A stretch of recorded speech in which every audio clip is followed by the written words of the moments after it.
Hello friends, இன்றைக்கி நம்ம என்ன பார்க்க போகிறோன்னா ஒரு சூப்பரான பிரேக்ஃபாஸ்ட் ரெசிபி. அதுவும் 2 மெத்தடில் பார்க்க போகிறோம். கண்டிப்பாக ஃபுல் வீடியோ பாருங்கள், சூப்பராக இருக்கும். இப்போ வந்து நான் ஒரு 2 அழாக்கு அளவுக்கு பச்சரிசியை இந்த மாதிரி ரோஸ்ட் பண்ணி எடுத்துக்கிட்டேன். இதுக்கு வந்து ஒரு 5 அழாக்கு தண்ணியை வந்து நான் சூடு பண்ணிக்கிறேன்.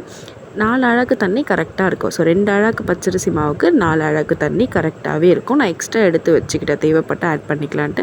கொஞ்சமாக உப்பு அண்ட் தண்ணி விட்டு இதை நல்லா மிக்ஸ் பண்ணி விட்டுருங்க. இது நல்லா இந்த உப்பு கரைஞ்சதுக்கப்புறமா இந்த மாதிரி கொஞ்சம் கொஞ்சமாக கொட்டி கை விடாமல் கலக்கி விடுங்க. அப்படி இல்லைன்னா இவன் செத்து போயிடுவான். ஸோ அதனால் கொஞ்சம் கொஞ்சமாக கலக்கிக்கிட்டே இருங்க. இப்போ இந்த டைம் வந்ததுக்கப்புறமா நம்ம வந்து ஜீரகம் சேர்த்து நல்லா மிக்ஸ் பண்ணி விட்டுக்கோங்க. இதுதான் இதோடைய கன்சிஸ்டன்சி. இந்த மாதிரி நல்லா பால் பாலாக ஆக்கி நம்ம ரெடி பண்ணி வச்சுக்கலாம். இது எந்த ஷேப்பில் வேணுமோ அந்த ஷேப்பில் நீங்கள் ரெடி பண்ணிக்கலாம். நல்லா சாஃப்டாக இருக்கும். அதே மாதிரி கொஞ்சமாக கடாயில் எண்ணெய் விட்டு கடுகு உளுத்தம்பருப்பு நல்லா பொரிஞ்சதுக்கப்புறமா வெங்காயம் காரத்துக்கு ஏற்ப காஞ்ச மிளகாய் சேர்த்து நல்லா மிக்ஸ் பண்ணி விட்டுக்கலாம். இப்போ இந்த டைமில் நம்ம வந்து இடித்த பூண்டு சேர்த்துக்கலாம். இந்த இடித்த பூண்டு தான் இன்னும் நல்லாயிருக்கும். நீங்கள் பேஸ்ட்டை விட இந்த மாதிரி சேர்த்து பாருங்கள், சூப்பராக இருக்கும். கொஞ்சமாக கருவேப்பிலை அண்ட் பெருங்காயத்தூள் இது எல்லாத்தையும் சேர்த்து நல்லா மிக்ஸ் பண்ணி விட்டுக்கோங்க. ஒரு 1/4 டீஸ்பூன் அளவுக்கு மஞ்சத்தூள் சேர்த்து மிக்ஸ் பண்ணிக்கோங்க.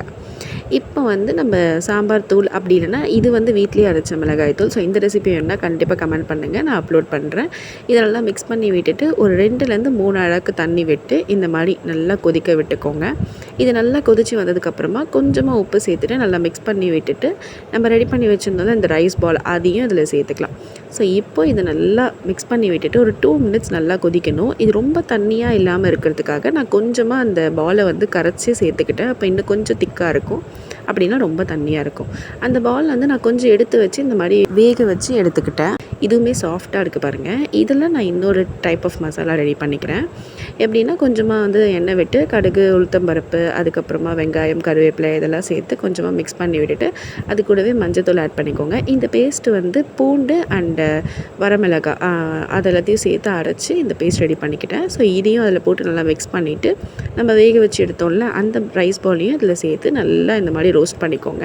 அப்போ தான் வந்து நல்ல டேஸ்ட் கொடுக்கும்.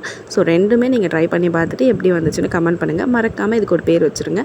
அண்ட் லைக் பண்ணுங்கள், ஷேர் பண்ணுங்கள், சப்ஸ்கிரைப் பண்ணுங்கள். டாடா பாய்.